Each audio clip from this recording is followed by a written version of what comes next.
આંતરરાષ્ટ્રીય હિન્દુ પરિષદના અધ્યક્ષ અમદાવાદ જિલ્લાની મુલાકાતે એએચપી પ્રમુખ પ્રવીણ તોગડિયાએ વિવિધ જગ્યાએ બેઠક કરી.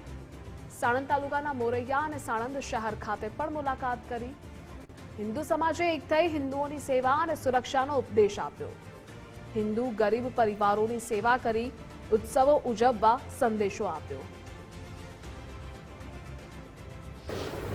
દશેરાને દિવસે બધા જ હિન્દુઓના ઘરોમાં શસ્ત્ર પૂજન, નવરાત્રમાં ઠેક ઠેકાણે કન્યા પૂજન અને મંદિરોમાં ચંડી પાઠ સાંભળવા એવા 4 કાર્યક્રમોનું આયોજન કર્યું છે.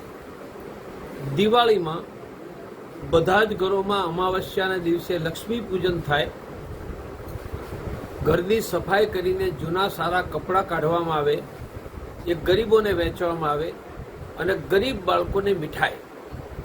આ અમારા આગામી કાર્યક્રમ છે. આજે સાણંદની મિટિંગમાં આની યોજના બનાવવામાં આવી છે.